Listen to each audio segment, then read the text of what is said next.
Alright, Schlockmeisters fans, another review from my previous channel, The Obscure, The Weird, The Company of Wolves. Let's check it out.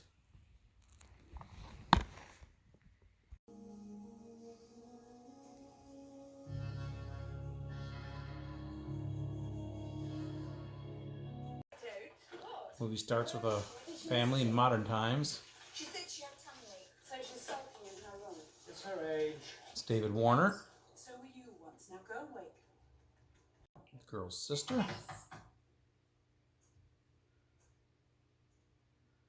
What makes you so different anyway? Bucks you. And then we see the girl's dream. She's dreaming of her sister. And there be wolves about.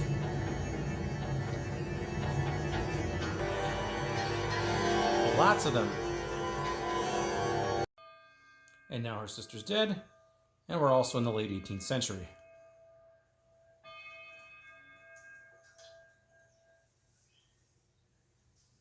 It's Angela Lansbury in the back. Granny tells a story about a woman who married a traveling man. On their wedding night, he has to take a piss. I must just go out into the yard for a moment. Why have a thought? Call of nature. He doesn't come back. She falls asleep, and she wakes up to the sound of wolves.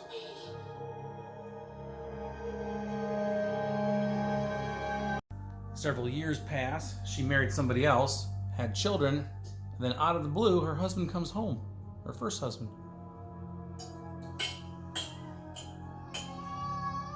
Out of my belly. But he's not Your well. children, but not my children. Whore! Adulteress! You hoped I'd never come back! And then he starts peeling off his face. You can probably sense a werewolf transformation. That's exactly what we get. And then her husband comes home, her current husband.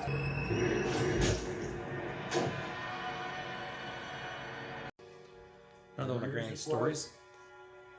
Terence Stamp is the devil, Waste not, want not. and he gives him something to put on his chest. He immediately starts sprouting hair, but then he also gets attacked by the leaves and the branches. I don't know what the hell's going on here.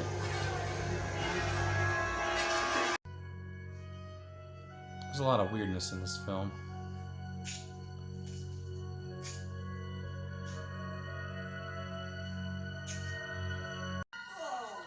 There seems to be a lot of wolves and werewolves in this community.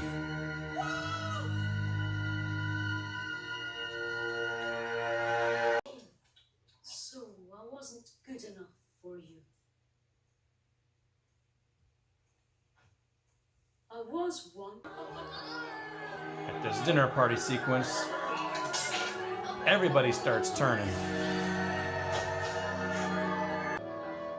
So the whole thing is in utter chaos.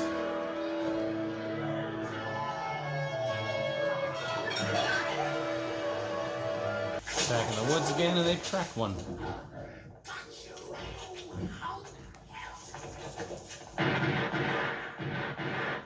Giant wolf. And then before my very eyes. It's a hand. Whose is it, Daddy? Is it someone you knew? What do I know whose hand it is? All I know is what I see. Get it out.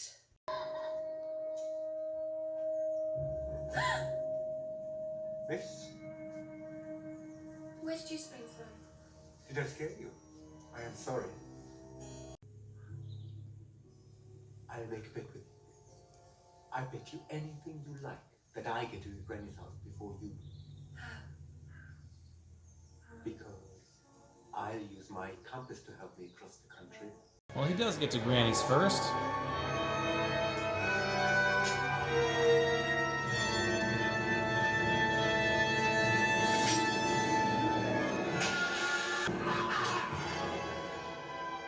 Guess that's the end of Granny. What the hell's going on in this film? And when she arrives there, he starts to get a little wolfy and kissy. Jesus, what big teeth you have! When the village was asleep, a she-wolf came from the world below to the world above.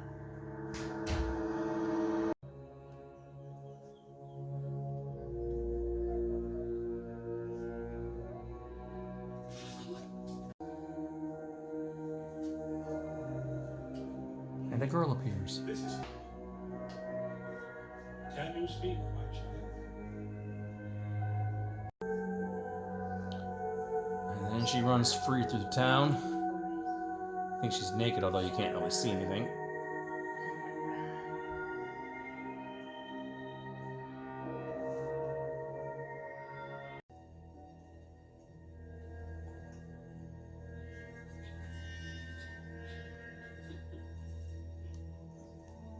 We come full circle now with the girl sleeping from the beginning of the movie. And it looks like the wolves are about to enter her land.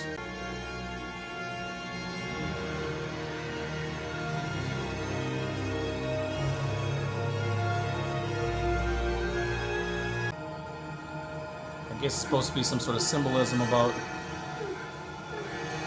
losing your childhood, but I have no clue.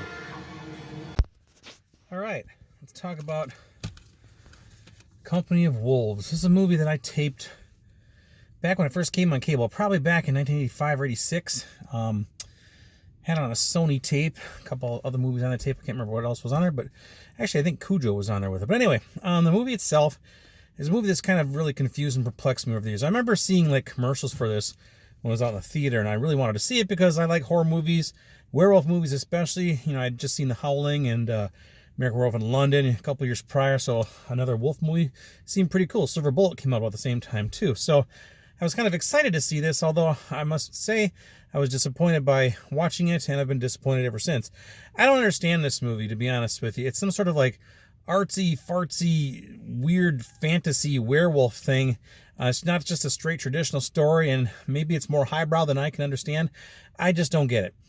We have Angela Lansbury. She plays Granny, and Rosalie is the girl. I think she's played by Sarah Patterson as the actress. It's basically like a combination of Little Red Riding Hood and some like werewolf stuff. Obviously, Little Red Riding Hood was chased by a wolf. But these are werewolves instead of an actual wolf. So Granny tells stories, and we kind of see those stories played out. And then there's actually some werewolves in the actual timeline that they're living in too. We see various things. I mean, there's one story about a woman who got married. And then, you know, the night of their, I don't want to say honeymoon, but night of their first night together as a couple, she was, taking her husband to bed, and his husband decided to go outside, and then he said he had to like go to the bathroom, but then next thing you know, he disappeared, didn't come back. Obviously, we know that he turned into some sort of wolf. She ends up marrying somebody else, has some kids, and then like 10 years later, her first husband, out of the blue, comes home, and it's like, what the hell are these kids? What's going on here? And then he turns into a wolf, and then the new husband comes in and shoots him. That's one story we played out, and then we see a story later on where Rosalie, she is like a she-wolf herself. She's kind of tiptoeing naked through this forest or something, and then some wolves come through, and it's a dream, and I don't know. I just kind of lost in this movie. It takes place in like the 18th century or something, late 1700s or something. I don't know. New England area. I don't know. I just don't get it. Granny's telling a lot of stories about people whose eyebrows meet. Never trust a guy whose eyebrows meet. And it seems like every guy in this movie has eyebrows that meet. People are turning into wolves. There's a couple of decent sequences, like some wolf transformations. Obviously, not a big budget movie like American Werewolf in London or Howling, but there's a couple cool scenes like where everybody was around this dinner table and everybody started wolfing out. That was kind of cool. But overall, I don't know. I just don't care for this movie. I just never got it, and I have no desire to ever watch it again. Although, who knows? Maybe I will someday. But anyway, I think it's available on DVD and Blu-ray. At the very least, Blu-ray. I'm not sure which company put this out. ITV Studios. I'm not sure if this is on Australian DVD or what, but it's Region 0. It plays just fine here. Whenever you see that 18, that usually means it's not a US-made DVD or Blu-ray. So anyway, the picture looks fantastic, and that's about all I can say about it. So anyway, that's it. It's Company of Wolves. Again, it's an artsy type film. It's just not for me and not my cup of tea. Let me know what you think about it. If I'm totally wrong and you think this is a fantastic film, well, then yell at me. Tell me about it. Leave some comments down below, and I will leave a link to this on Amazon if you're interested in buying it. Check it out, Company of Wolves. Watch it. Bye.